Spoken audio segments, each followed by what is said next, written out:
Bismillahirrahmanirrahim. Assalamualaikum warahmatullahi wabarakatuh. Salam sejahtera untuk kita semua. Salam, Om Swastiastu, Namo Buddhaya, salam kebajikan.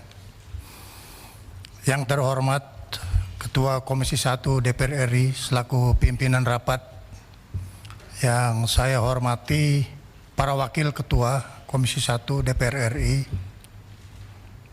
para anggota Komisi 1 DPR RI yang saya hormati, hadirin sekalian yang berbahagia. Alhamdulillah pada hari ini kita patut menyampaikan puji syukur kehadirat Allah Subhanahu wa Ta'ala, Tuhan yang Maha Besar, atas limpahan rahmat, taufik dan hidayahnya, serta kita diberi kesehatan untuk dapat hadir di dalam rapat kerja perdana antara Kementerian Pertahanan TNI dan Komisi 1 DPR RI dalam suasana penuh kebersamaan, dan tentunya ini akan mengantarkan kita ke dalam suatu soliditas kerjasama dalam kurun waktu selama 5 tahun lamanya. Pada kesempatan ini saya didampingi oleh Panglima TNI. Saya kira bapak-bapak dan ibu-ibu sudah pernah mengikuti Panglima pada periode yang lalu, yang sekarang keputusan Presiden beliau melanjutkan tugas kembali sebagai Panglima TNI. Dan bersama saya juga ada Wakil Menteri Pertahanan yang juga baru menempati posisi yang sebelumnya adalah Sekjen Kemhan, Marsdia TNI Purnawirawan Doni Hermawan Tovanto, juga Kepala Staf Angkatan Laut Laksamana Muhammad Ali yang juga saya kira sudah mendampingi Komisi 1 pada periode yang lalu dan sekarang melanjutkan tugas, juga Kepala Staf Angkatan Udara Marskal TNI Tony Harjono yang juga pada periode yang lalu juga sudah mendampingi bapak-bapak sekalian. Dan hari ini permohonan maaf karena Kepala Staf Angkatan Darat sedang mengadakan tugas ke luar negeri, sehingga pada hari ini diwakili oleh Wakil Kepala Staf Angkatan Darat Letnan Jenderal TNI Tandio Budi, dan juga saya ingin memperkenalkan Sekretaris Jenderal Kementerian Pertahanan yang baru, Mayor Jenderal TNI Tri Budi Utomo, yang saat ini masih dalam proses peralihan jabatan sebagai Panglima Mula Warman. Dan juga saya memperkenalkan Inspektur Jenderal Kementerian Pertahanan Dr. Rui Duarte. Keduanya segera akan menerima pangkat bintang 3 dan menunggu keputusan Presiden.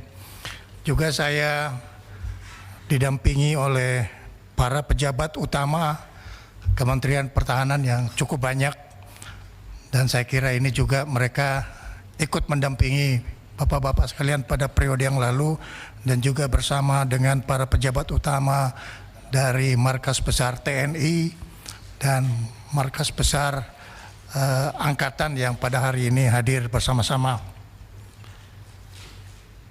Saya sendiri, ini adalah suatu kebanggaan karena sejak tahun 1998 saya sudah ikut berinteraksi dengan Komisi 1. Pada saat itu Bapak-bapak dan ibu-ibu, duduk saya paling belakang. Waktu saya masih di markas besar TNI, dan pada saat itu salah satu mitra yang mulai bekerja sama adalah Pak TB Hasanuddin, sehingga saya kira suasana ini akan mengantarkan kita kepada keakraban. Banyak saya mengenal bapak-bapak dan ibu-ibu anggota Komisi 1 sebelumnya, saya sudah mengenal juga, dan yang baru pun juga kita mengenal, tetapi memang yang paling penting adalah suasana kebatinan di antara kita yang akan merumuskan satu soliditas kerjasama untuk mencapai tujuan nasional kita, yaitu melindungi tanah air dan tumpah darah Indonesia yang sekarang ini menjadi beban dari kita bersama, khususnya bapak-bapak dan ibu-ibu yang berasal dari Komisi 1. Banyak dari bapak-bapak dan ibu-ibu yang memang berjuang terus-menerus di Komisi 1, dan hari ini saya bersyukur mendapatkan amanah untuk bertemu bapak-bapak sekalian sebagai pembantu presiden dalam sektor pertahanan negara, yang juga ditugaskan sekaligus untuk menentukan kebijakan, menentukan strategi, dan menentukan dukungan anggaran yang diperlukan oleh Tentara Nasional Indonesia sebagai alat pertahanan negara. Saya kira ini adalah merupakan satu yang sangat penting untuk kita pahami bersama. Seperti yang disampaikan oleh Ketua Komisi 1 tadi, bahwa memang ini di bawah koordinator Polkam, dan ini memang saya kira sudah berlangsung sejak lama. Saya ingat Pak Utut, pada waktu itu koordinator Polkamnya adalah almarhum Sutarjo Suryo Guritno. Saya mulai bekerja sama dengan beliau pada waktu itu, dan alhamdulillah hari ini saya bisa bekerja sama dengan Pak Utut yang juga mewakili PDIP. Pada waktu itu Pak Tarjo almarhum juga mewakili PDIP, dan sekarang saya bisa kembali bersama, alhamdulillah. Sesuai dengan agenda rapat pada hari ini, yang pertama yang berkaitan dengan Pilkada serentak 2024, di mana secara esensial nanti setelah saya menjelaskan hal-hal yang menyangkut kebijakan strategi dari pertahanan negara, mohon diberikan kesempatan kepada Panglima TNI untuk sekilas menjelaskan esensi dari pengerahan kekuatan TNI pada 2024 Pilkada pada tahun ini. Secara kebijakan, Kementerian Pertahanan TNI memang tetap memegang teguh prinsip netralitas dengan tugas mengamankan dan melancarkan Pilkada 2024 yang akan kita laksanakan pada tanggal 27 November. Sedangkan agenda yang akan kami jelaskan adalah, menurut agenda memang tersurat 100 hari. Tetapi bapak-bapak dan ibu-ibu, jika diizinkan saya mungkin sedikit sekilas menjelaskan, bukan hanya 100 hari, tetapi bagaimana konsep strategi Kementerian Pertahanan, yaitu melanjutkan dan mengembangkan pembangunan kekuatan pertahanan negara yang sudah dirintis 5 tahun yang lalu oleh Menteri Pertahanan Prabowo Subianto, dan ini merupakan tugas lanjutan dan tugas pengembangan yang dibebankan kepada saya dan juga kepada Tentara Nasional Indonesia. Sebagaimana kita ketahui bahwa amanat pembukaan Undang-Undang Dasar tahun 1945,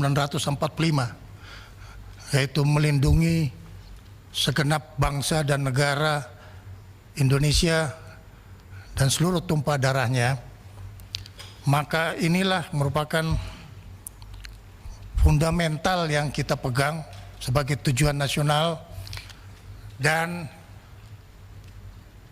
tujuan nasional ini diimplementasikan ke dalam suatu sistem pertahanan yang disebut sistem pertahanan negara, sistem pertahanan keamanan rakyat semesta, yang merupakan amanat dari pasal 30 Undang-Undang Dasar tahun 1945. Dikandung maksud dalam Sis Hankam Rata yang merupakan total defense dari kekuatan bangsa dan negara Republik Indonesia ini. Dikandung maksud adalah untuk menjaga kedaulatan negara kesatuan Republik Indonesia dan juga sekaligus melindungi keselamatan bangsa. Ini adalah satu misi kedaulatan yang merupakan bukan hanya tanggung jawab Kementerian Pertahanan dan Tentara Nasional Indonesia, tetapi inilah tanggung jawab dari seluruh bangsa dan negara di dalam kita menjaga kedaulatan. Dalam strategi nasional untuk menjaga kelangsungan hidup bangsa dan negara, memang kedaulatan negara mengharuskan kita untuk menempatkan satu strategi yang kita sebut strategi survival. Strategi survival ini dimaksud untuk kita memiliki kesiapan pertahanan negara di dalam menghadapi ancaman. Tentunya sejalan dengan apa yang sudah sering kita dengar, civis pacem para bellum, ini juga oleh bangsa dan negara Indonesia kita anut. Jadi strategi survival ini kita harus siap sewaktu-waktu menghadapi ancaman yang ditujukan kepada kedaulatan negara Kesatuan Republik Indonesia. Di dalam suatu prinsip di dalam suatu negara bahwa kekuatan pertahanan dan militer dia harus memiliki satu sikap yang namanya ultima ratio. Ultima ratio ini adalah satu sikap dari suatu sistem pertahanan negara agar supaya kita selalu berada di dalam poros mengamankan kelangsungan hidup negara. Ini adalah satu sikap yang harus kita pegang, dan ini merupakan prinsip bagi Tentara Nasional Indonesia yang berdasarkan Sabta Marga dan Sumpah Prajurit. Ini adalah hal yang perlu saya kemukakan kepada bapak-bapak dan ibu-ibu sekalian sebagai sikap filosofi dan prinsip kita di dalam menjaga kedaulatan negara Kesatuan Republik Indonesia. Bapak-bapak dan ibu-ibu sekalian, sedikit saya singgung mengenai situasi yang kita hadapi, di mana secara global kita semua mengetahui dan bahkan paham bagaimana ketegangan-ketegangan global yang berlaku, pasang surut hubungan global antara Amerika Serikat dan Tiongkok, di mana ini semua menempatkan kita Indonesia sebagai faktor yang dituntut untuk berperan untuk melakukan peredaan ketegangan. Kita memang bangsa yang cinta perdamaian, tetapi kita pun bangsa yang harus lebih cinta kepada kemerdekaan. Ini adalah pesan-pesan pendahulu kita, founding fathers kita, di dalam mendirikan negara kita. Oleh karena itu, sikap kita sebagai bangsa negara yang berada pada posisi non-blok, tentunya kita mengutamakan perdamaian dan selalu mengisyaratkan agar supaya kita menghentikan persengketaan di antar bangsa. Kita pun menghormati kekuatan global, tetapi juga tentunya kekuatan global perlu menghormati kedaulatan dan kemerdekaan bangsa dan negara Kesatuan Republik Indonesia. Bapak-bapak dan ibu-ibu sekalian, khusus secara nasional, saya sedikit sekilas menyinggung bahwa kita terus mencermati dan mengantisipasi gangguan-gangguan terhadap eksistensi kedaulatan dengan mengantisipasi hal-hal yang mungkin terjadi di dalam negeri, baik itu yang berkaitan dengan gangguan insurgensi khususnya di Papua, dan juga kita juga mengantisipasi adanya kemungkinan hal-hal yang bisa menjadi faktor yang mengganggu strategi nasional dalam rangka pembangunan ekonomi nasional. Strategi nasional kita adalah berpihak kepada rakyat, dan kita mengantisipasi bahwa beberapa pembangunan ekonomi yang dilakukan oleh pemerintah saat ini perlu kita berikan satu perhatian dalam rangka menjaga, termasuk fenomena-fenomena yang sekarang terjadi, yaitu judi online, penyelundupan, dan narkoba. Kita pun ikut mengantisipasi pengamanan terlaksananya program pemerintah untuk swasembada pangan, swasembada energi, dan mengamankan pembangunan ekonomi, dalam hal ini hilirisasi. Bapak-bapak dan ibu-ibu sekalian, kalau melihat situasi nasional yang disampaikan tadi, maka saya ingin menjelaskan arah pembangunan kekuatan pertahanan negara yang akan kita kerjakan di dalam kurun waktu saat ini sampai dengan 5 tahun ke depan. Sebagaimana yang saya sampaikan tadi, bahwa kebijakan kita adalah melanjutkan apa yang sudah menjadi rintisan dan sudah menjadi strategi nasional, strategi pertahanan, dan strategi militer yang akan kita kembangkan di dalam pembangunan kekuatan pertahanan negara.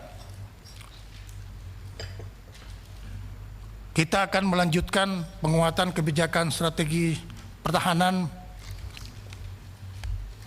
yaitu seperti yang tadi disinggung, kita akan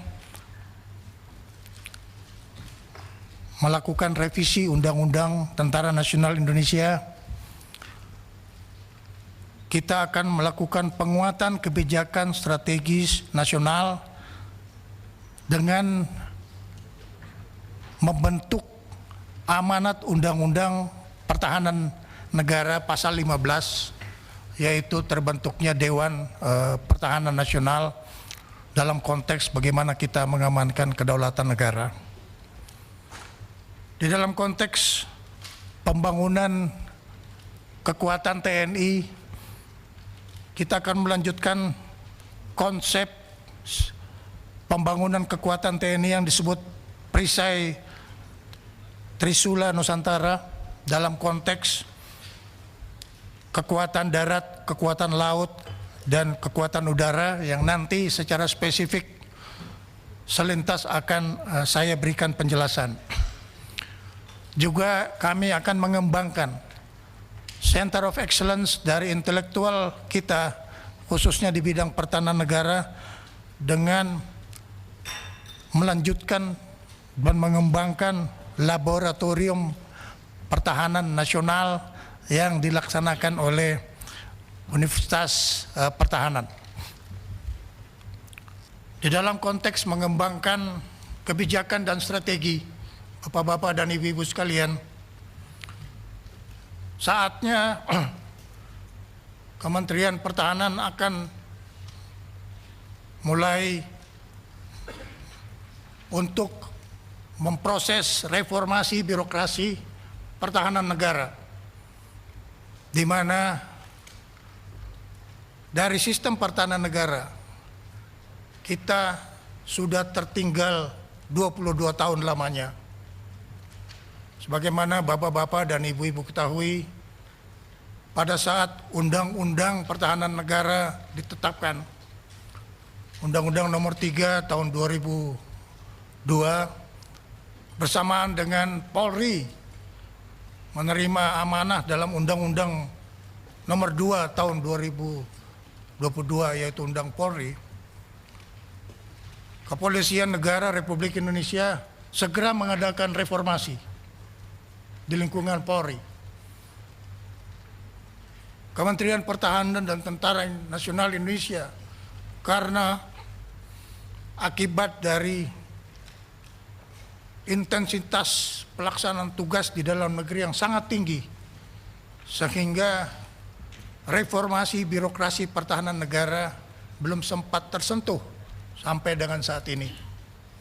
Dan saya perlu laporkan kepada Komisi 1 yang terhormat bahwa saatnya kita akan melakukan reformasi birokrasi pertahanan negara agar supaya birokrasi pertahanan negara ini bisa mendapatkan perhatian dari bapak-bapak sekalian, pimpinan, wakil ketua, dan para anggota Komisi 1, bahwa Kementerian Pertahanan ini adalah satu-satunya kementerian yang mempunyai gerbong yang disebut Tentara Nasional Indonesia. Saya pikir ini adalah hal yang less spesialis dalam satu manajerial penyelenggara negara yang mungkin sangat memerlukan perhatian dari bapak-bapak dan ibu-ibu sekalian. Ini juga mempunyai implikasi yang sangat besar, baik di dalam rangka pemeliharaan dan perawatan personal kita, seperti contoh tunjangan kinerja yang kita sekarang terima. Ini juga adalah salah satu faktor karena kita tidak memiliki parameter reformasi birokrasi, sehingga mohon maaf kalau para wartawan supaya ini jangan di-quote, kami sepertinya reformasi birokrasi kita itu berada pada posisi yang belum layak untuk kita terima. Prajurit kita begitu keluar dari rumah, meninggalkan anak istrinya, belum tentu kembali dalam keadaan selamat.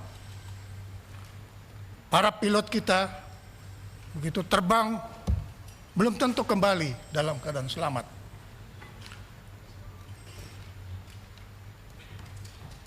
Kapal perang kita begitu meninggalkan dermaga, belum tentu kembali dalam keadaan selamat. Tentunya ini secara kemanusiaan menyentuh hati dari kita sekalian. Bagaimana regulasi reformasi birokrasi ini juga mempunyai implikasi kepada penentuan tunjangan kinerja dan tunjangan-tunjangan lain yang dimiliki oleh prajurit-prajurit kita. Selama ini kami sangat sulit untuk melakukan satu ukuran-ukuran yang normal yang dilaksanakan di lingkungan kementerian dan lembaga, karena ukuran itu tidak berlaku untuk prajurit Tentara Nasional Indonesia. Jadi ini saya memang antarkan kepada bapak-bapak dan ibu-ibu sekalian agar supaya reformasi birokrasi pertahanan negara ini bisa mendapatkan dukungan dari bapak-bapak dan ibu-ibu anggota Komisi 1 yang terhormat. Kebijakan strategi yang akan kita kembangkan, kalau tadi saya menjelaskan mengenai Trisula Nusantara, Trisula Nusantara ini, perisai Trisula Nusantara ini sebetulnya adalah hal yang biasa bagi suatu negara, bahwa suatu negara harus kuat kalau tidak ingin diremehkan oleh negara lain. Suatu negara yang kuat, dia akan menjadi tumpuan di dalam pembangunan ekonomi. Suatu negara yang kuat militernya, maka dia akan menjadi bagian yang tidak terpisahkan daripada eksistensi suatu negara terhadap negara lain. Nah, ini yang ingin saya sampaikan, bahwa kita tidak hanya mengurusi peralatan militer agar supaya Tentara Nasional Indonesia kuat, tetapi kita juga harus memelihara dan merawat personil yang ada. Bagaimana asuransi kesehatan, bagaimana perumahan. Dan saya tahu bahwa bapak-bapak dan ibu-ibu sekalian sangat memperhatikan masalah-masalah yang menyangkut soal kehidupan sosial yang perlu diadakan untuk para prajurit-prajurit kita. Bapak-bapak boleh masih di Jakarta, Bapak bisa melihat satuan-satuan Kostrad, rumahnya masih jauh lebih baik dari para pedagang asongan. Jauh lebih buruk, jauh lebih buruk dari pedagang asongan. Ini terjadi di Jakarta. Belum lagi kalau kita melihat di wilayah-wilayah di luar Jawa. Oleh karena itu, Kementerian Pertahanan sudah melaporkan kepada Bapak Presiden agar selain kita membina kemampuan alat utama sistem senjata, juga layaknya kita membina prajurit-prajurit kita dan keluarganya. Dan ini sudah mendapatkan atensi Presiden, tinggal tentunya memerlukan dukungan dari bapak-bapak dan ibu-ibu anggota Komisi 1. Dalam konteks akuntabilitas dan transparansi, saya juga ingin menyampaikan kepada bapak-bapak dan ibu-ibu sekalian bahwa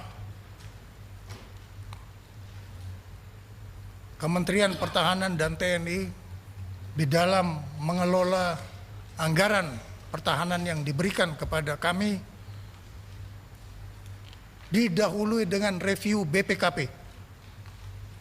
Jadi pengajuan-pengajuan, baik itu bottom up maupun pengajuan yang bersifatnya kebutuhan mendesak, Presiden sudah menginstruksikan agar supaya kita melakukan ini secara transparan dan akuntabel dengan melibatkan BPKP. Jadi Bapak-bapak dan Ibu-ibu, saya laporkan bahwa kami tidak akan mengajukan anggaran apabila tidak mendapatkan review final dari BPKP. Dan ini tentunya akan membantu Bapak-bapak dan Ibu-ibu sekalian di dalam pengawasan anggaran. Dalam konteks kerjasama internasional non-fakta pertahanan, ke depan kita akan mengembangkan latihan-latihan bersama dengan membangun capacity building dan juga atas dasar mutual respect. Kita sudah mengembangkan di wilayah barat daerah latihan dan kita akan mengembangkan di daerah timur daerah latihan di Morotai dan di Papua, agar supaya Tentara Nasional Indonesia kita bisa mengundang koleha-koleha profesionalnya untuk berlatih di tanah air kita, baik itu dari aspek kekuatan laut, kekuatan darat, dan juga kekuatan udara.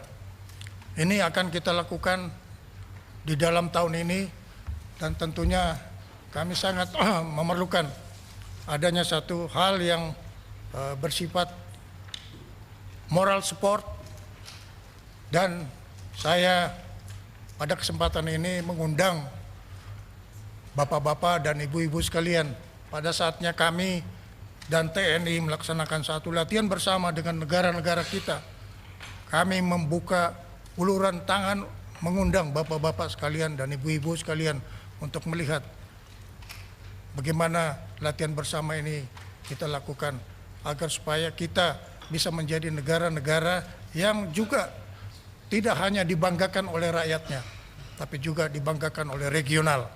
Kekuatan regional ini adalah target kita, seperti apa yang sudah dirintis oleh Menteri Pertahanan Prabowo Subianto. Dalam konteks perisai Trisula Nusantara, Bapak-bapak Ibu sekalian, kekuatan darat yang akan kita kembangkan saat ini adalah di tahun 2025 kita membentuk 100 batalion infanteri teritorial pembangunan. Ini menunjukkan bahwa kita tidak hanya untuk mempersiapkan hard power, tapi kita juga mempersiapkan soft power, di mana batalion teritorial pembangunan itu memiliki unsur-unsur kompi perikanan, kompi peternakan, kompi pertanian, dan juga kompi kesehatan. Inilah yang akan membantu kabupaten-kabupaten yang ada di wilayah nasional kita. Dan perlu diketahui oleh bapak-bapak sekalian bahwa strategi nasional yang ditentukan oleh Presiden adalah ingin agar supaya satu kabupaten yang sebanyak 514 bisa dipelihara dan dijaga oleh satu batalion infanteri teritorial pembangunan yang diperkuat dengan 2 batalion komponen cadangan. Ini adalah kekuatan yang diperlukan oleh bangsa dan negara untuk menjadikan kita negara kuat dan berdaulat.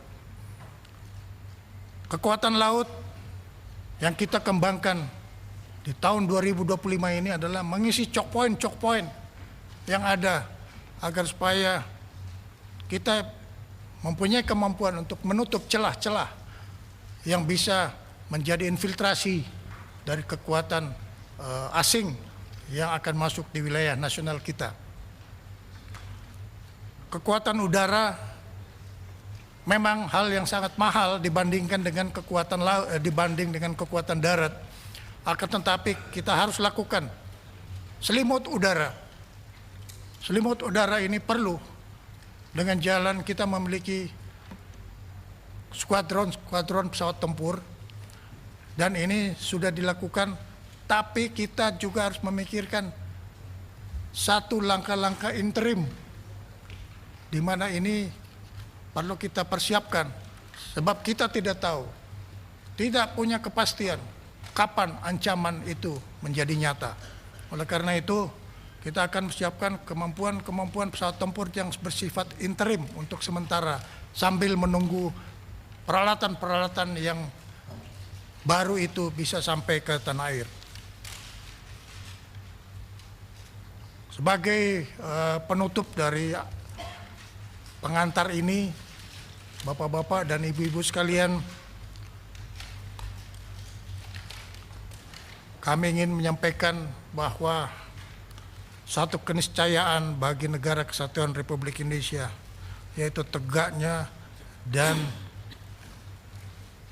terjaganya kedaulatan ini, tentunya diperlukan satu kekuatan pertahanan yang dominan.